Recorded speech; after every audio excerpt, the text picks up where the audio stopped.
Bom dia, a paz do Senhor.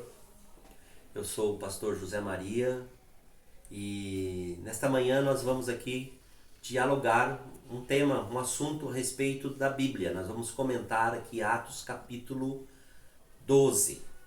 Esta é a nossa sexta aula de uma sequência aí de muitas aulas a respeito de Atos dos Apóstolos. Nós estamos estudando o livro de Atos e nós já estamos no capítulo 12. Na nossa quinta lição da revista a qual nós estamos acompanhando, né? Dá licença um pouquinho aqui.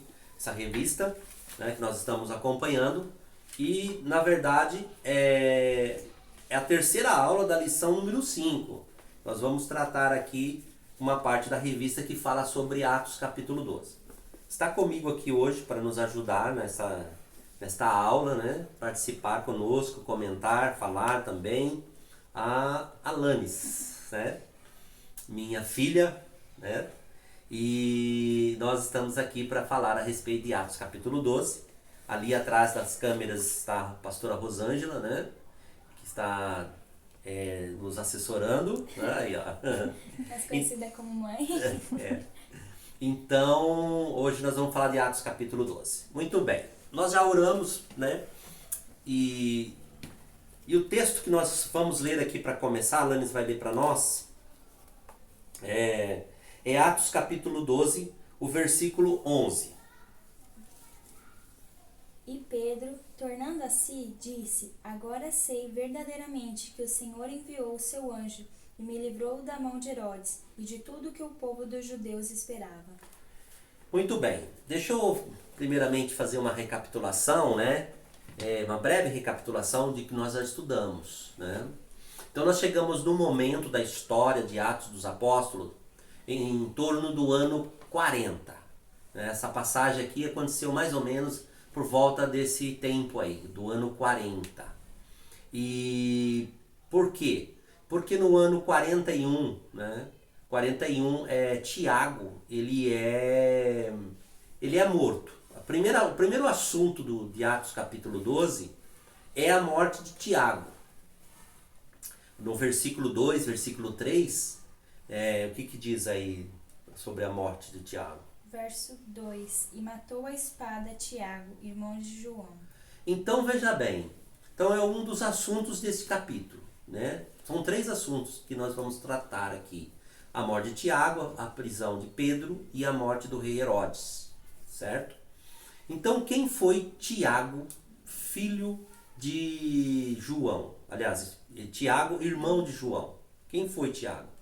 Existem 3 Tiagos na Bíblia, né? 2 Tiagos aparecem no Evangelho, que é o Tiago, filho de Zebedeu, e Tiago, filho de Alfeu. Tiago, filho de Zebedeu, tinha um irmão, João, né? João, Tiago e João, filho de Zebedeu. E o outro Tiago era filho de Alfeu. Muitas vezes nós no decorrer da leitura bíblica nós confundimos esses 2 Tiago.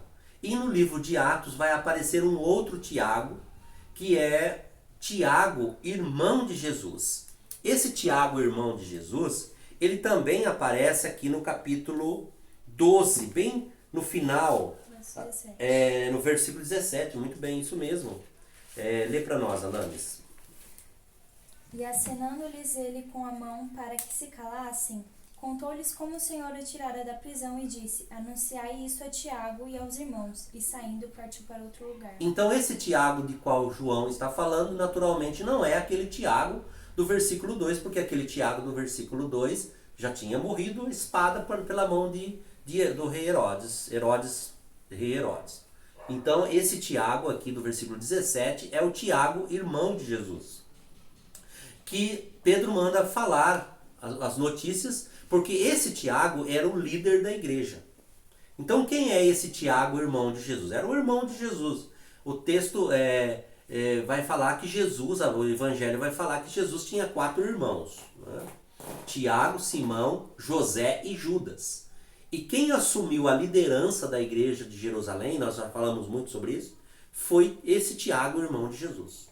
que assumiu a liderança. Não foi, no início era Pedro e João os líderes, mas logo em seguida Tiago, irmão de Jesus, assumiu a liderança da igreja de Jerusalém e ficou em Jerusalém organizando, cuidando da igreja até o ano 61, quando ele foi martirizado também, foi morto, foi apedrejado pelo sumo sacerdote da cidade de Jerusalém. Então nós temos esses 3 Tiagos na Bíblia, ok? Só para nós entendermos. E aqui o primeiro assunto é a morte desse Tiago, irmão de João, ao qual era filho de Zebedeu. Uma outra coisa que nós poderíamos falar de Tiago, esse Tiago do versículo 2, é que ele é chamado por Jesus como Boanerges, né? Os filhos de Zebedeu receberam um apelido durante o tempo que ficaram com Jesus. Eles foram chamados de filhos do trovão, devido ao seu temperamento, né? Porque eles eram intempestivos, como é que fala? Resolvidos, decididos, logo que ouviram falar de Jesus já seguiram Jesus, e também porque eles, determinado momento, quando foram evangelizar a cidade de Samaria, os samaritanos não aceitaram, né, que eles entrassem ali, e foi esses 2, Tiago e João, que pediu para Jesus para que Jesus mandasse fogo do céu e acabasse com os samaritanos. Então esse João, ele era esse Tiago, ele era um homem intempestivo, decidido, valente, né? Então por isso foi apelidado de filhos do trovão. O texto não narra como que Tiago foi morto. Simplesmente diz que ele foi martirizado à espada. E é só isso, né, que se fala sobre ele. Você quer falar alguma coisa? Eu acho legal sobre essa parte do comentário de Tiago, no verso 17, Pedro, depois dele ter sido preso e recebido o livramento da prisão, ele fala para os irmãos, anunciar isto a Tiago e aos irmãos. E acho que é bastante aquela coisa que às vezes a gente faz, a gente pede para os irmãos um pedido de oração e pede para eles ficarem orando sobre aquele algo. E depois a gente esquece de contar o testemunho daquela oração, o resultado daquela oração. E Pedro, ele foi bastante perspicaz em falar isso, anuncia isso aos irmãos, anuncia isso a Tiago, porque isso é testemunho. Eles estavam orando, a igreja estava orando, e esse foi o resultado da oração. O anjo do Senhor veio na prisão, não deixou nenhum dos soldados acordarem e me livrou. Então, aliás, uma das coisas, né, acrescentando aí, que deixa bem claro, né, no livro de Atos, né, e esse talvez seja o motivo pelo qual não se fala sobre a morte de Tiago. Aliás, não se fala quase nada a respeito de Tiago. Tiago acompanhou Pedro quando Pedro foi para Samaria, porque Felipe estava lá no capítulo 8, Tiago está acompanhando Pedro. Tiago sempre andava com Pedro, né? Era o parceiro de missão no início da igreja, era Tiago. Tiago, João, né? e Pedro. Aliás, já que a gente está falando um pouco de Tiago, João e Pedro eram considerados os 3 discípulos mais próximos de Jesus. Tiago estava com Jesus quando a filha de Jairo ressuscitou. Tiago estava com Jesus quando Jesus subiu no Monte da Transfiguração, né? Então eram os 3 discípulos mais queridos, mais próximos a Jesus. Então nós vemos aqui um discípulo bem próximo de Jesus, aliás 2 nesse capítulo, nós vemos Tiago e Pedro. Nós vemos Tiago recebendo um martírio bem logo no início da igreja, ou seja, do ano 30 ao ano 41, foram quantos anos? 11 anos de apostolado, 11 anos de ministério. E nós vemos Pedro tendo um ministério mais longo. Então, dentro dessa orientação, dessa história bíblica, nós conhecemos pessoas que morreram bem cedo e conhecemos pessoas que teve um tempo mais longo, né? Por isso que nós devemos compreender algo a respeito da condução de Deus, como que Deus dirige as coisas. Se a gente começar a fazer perguntas, né, a gente vai questionar Deus. né? Vamos questionar por que Tiago morreu tão cedo, né? Vamos questionar por que Deus não livrou Tiago e livrou Pedro. Então nós temos perguntas. Então nós estamos questionando aquilo que Deus fez. Se Deus quis que Tiago morresse bem cedo dessa morte, algum motivo existiu. Ou as coisas aconteceram assim. Existe uma história, Alanis, que não é contada no Evangelho, não é contada em Atos. É contada, quem conta essa história é o Eusébio de Cesareia. Né? Quem foi Eusébio de Cesareia foi um escritor que viveu no ano 325 depois de Cristo, e ele escreveu um livro, né? E nesse livro ele conta muitas coisas a respeito dos apóstolos. E ele conta uma história, não sei se você já leu a respeito, desse Tiago, desse martírio de Tiago. Que na verdade a história não é dele. A história, quem contou essa história foi Clemente de Alexandria, que viveu por volta do ano 180 depois de Cristo. Então, Eusébio simplesmente repete a história de Clemente, né? Então, Clemente de Alexandria contava que esse Tiago, o carrasco, né? Que executou o Tiago, né? Na verdade, o acusador, né? De Tiago, quem acusou o Tiago foi o acusador, o responsável, né? Pela prisão ali e tal.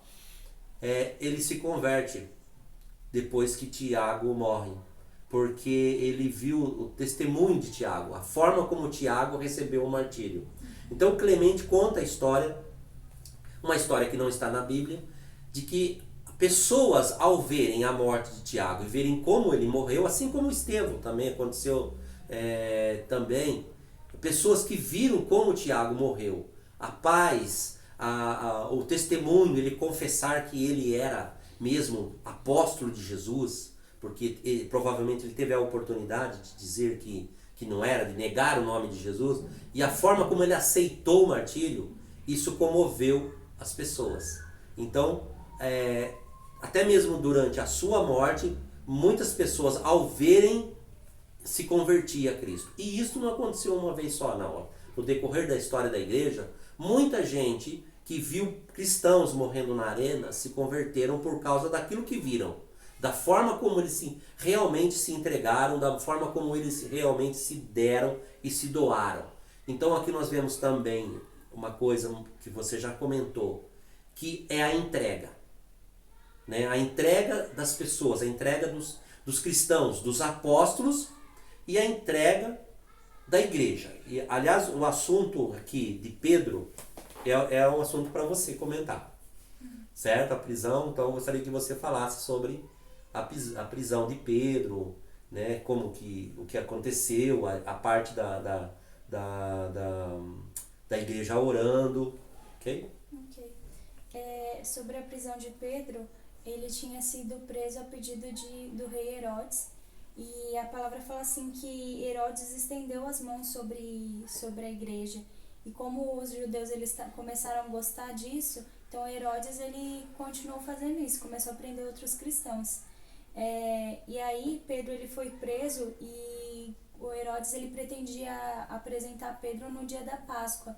Só que no dia anterior a igreja estava de madrugada orando, e eles estavam juntos, reunidos, orando no mesmo propósito, pedindo o livramento de Pedro. E aí a palavra fala que um anjo foi até a cadeia onde estava Pedro, onde tinha guardas olhando ele, estava guardas na mesma cela que ele, olhando ele. O anjo foi até ele, quebrou as cadeias que estavam prendendo e o livrou, saiu com ele pelas portas, né? Isso me lembra até o testemunho daquele irmão da China, esqueci o nome dele, que é chamado de O Homem do Céu. E na história, no livro dele, conta que ele também recebeu um livramento. É o Yang. Igual assim. Uma coisa assim, né, Tânia? Ou é Li ou é Yang?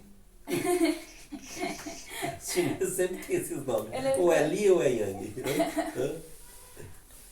Eu lembro que quando eu estava lendo o livro dele, ele conta também que ele recebeu um livramento assim. Ele estava numa prisão e Deus o livrou dessa maneira.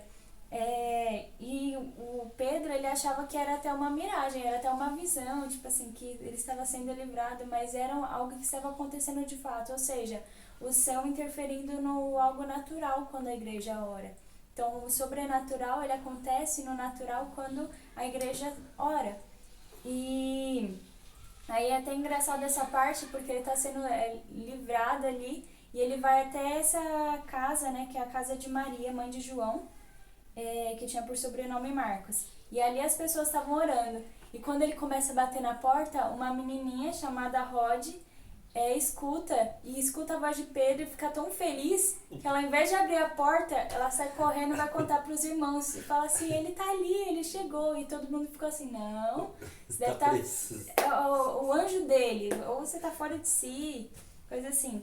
E aí depois eles foram lá, abriram, viram que era Pedro mesmo, e Pedro pediu para eles ficassem quietos e contou o testemunho deles. Ele não ficou ali, ele saiu depois.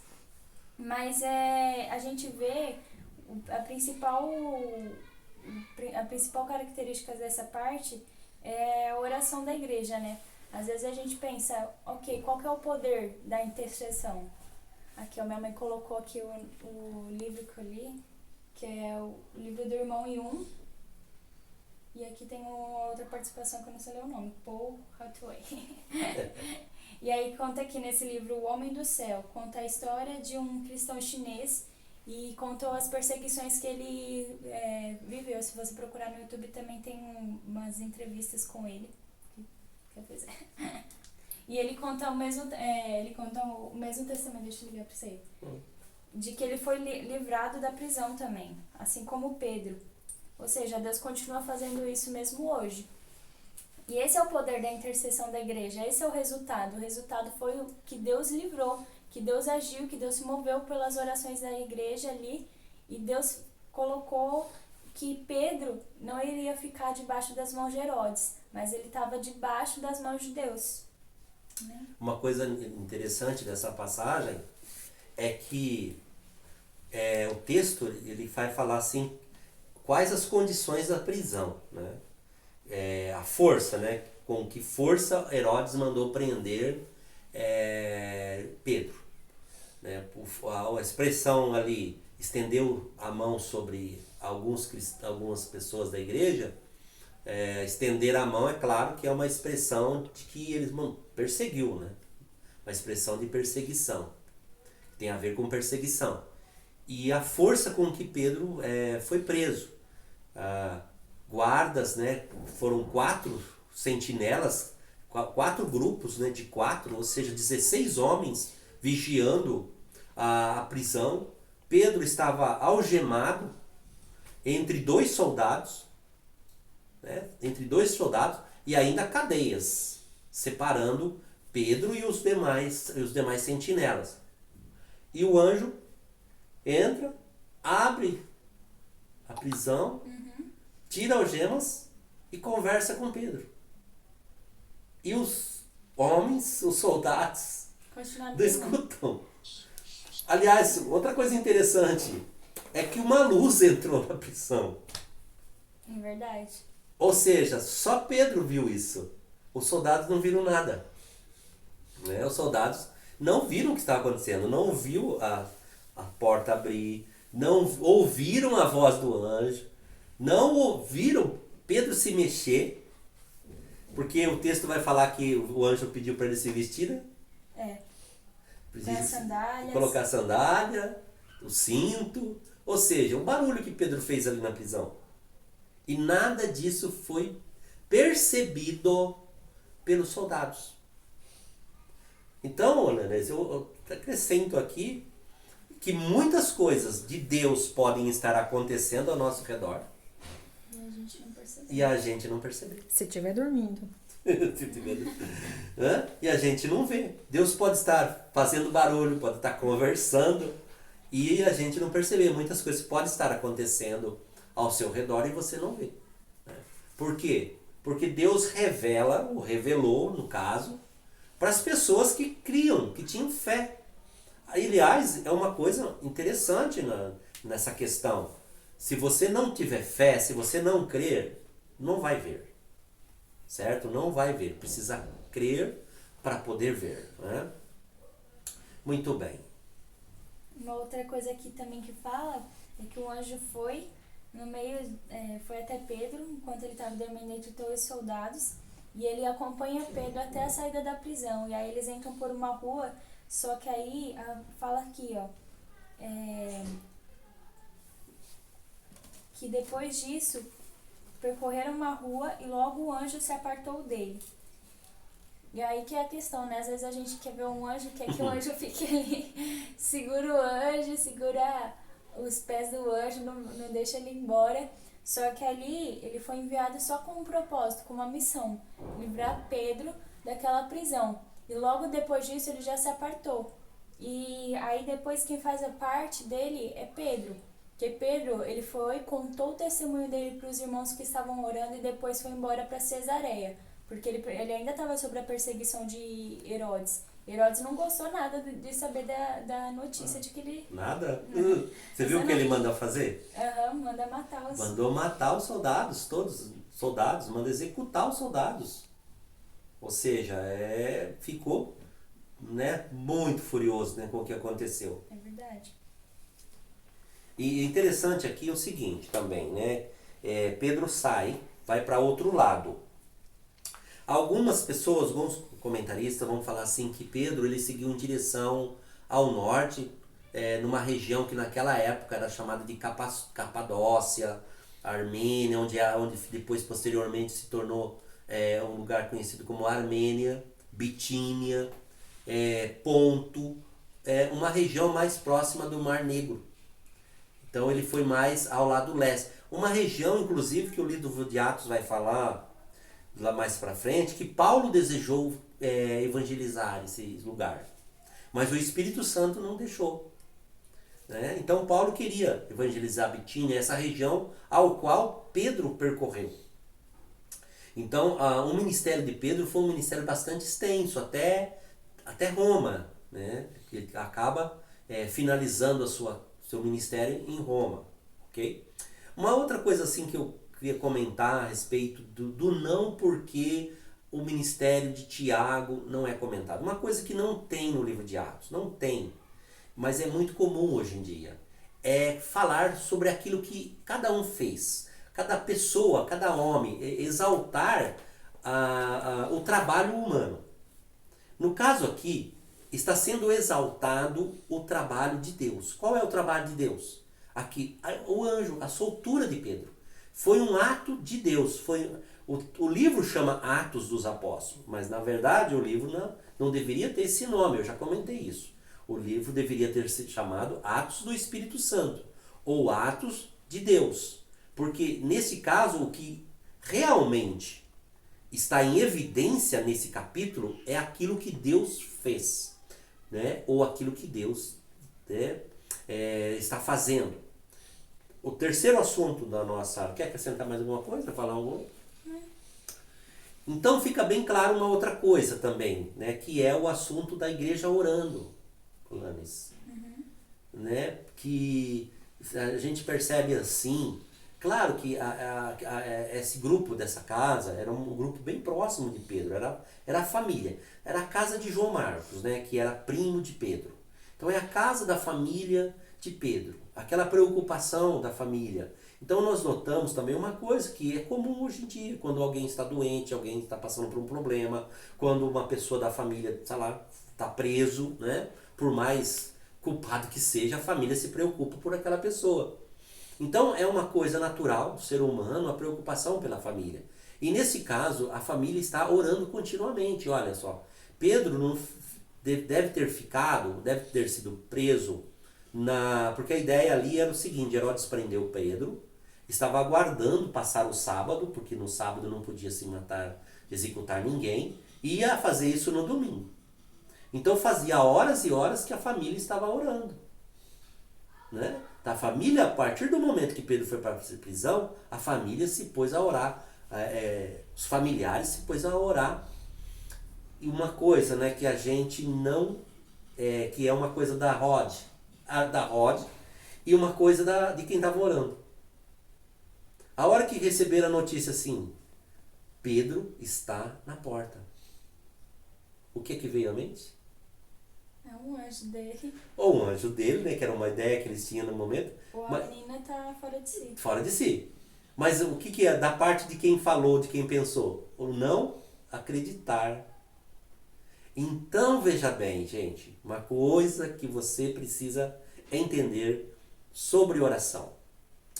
A hora que você se põe a pedir a Deus, a orar a Deus, uma coisa que nós temos muito. Oh, será que Deus vai fazer? Porque a questão aqui era muito grave. A prisão de Pedro é grave. E o texto mostra bem isso, com que modo Pedro foi preso. A fúria de Herodes, nós já vamos falar um pouco sobre Herodes daqui a pouquinho, era muito grande, mas não era uma fúria. Existe algum contexto histórico que nós vamos entrar por que Herodes mandou prender as pessoas, né? Mas a ideia ali era o seguinte, era uma coisa difícil. Olha, ele foi preso agora não vai dar. Ele já mandou matar Tiago, né? E nem teve julgamento. Foi uma coisa radical, arbitrária. Pedro também está preso, está lá na cadeia, com guarda que ninguém entra, ninguém... Então, eles começaram a orar, mas a hora que receberam a notícia, não é possível. Então nós precisamos ter a noção de que quando nós oramos, todas as possibilidades podem acontecer. Todas as possibilidades. Inclusive a possibilidade de não acontecer. Essa possibilidade também existe. Porque certamente, quando Tiago foi preso, muitas pessoas oraram. O texto não fala isso. Mas muitas pessoas também oraram. E Tiago morreu. Então, nós estamos preparados para a boa notícia, para o milagre. E a Bíblia também vai mostrar esse lado. O milagre, a cura, a libertação. Mas nós não estamos preparados, por exemplo, para o não de Deus. Para o não. E o não de Deus também, na verdade, não é um não. O não de Deus, na verdade, é um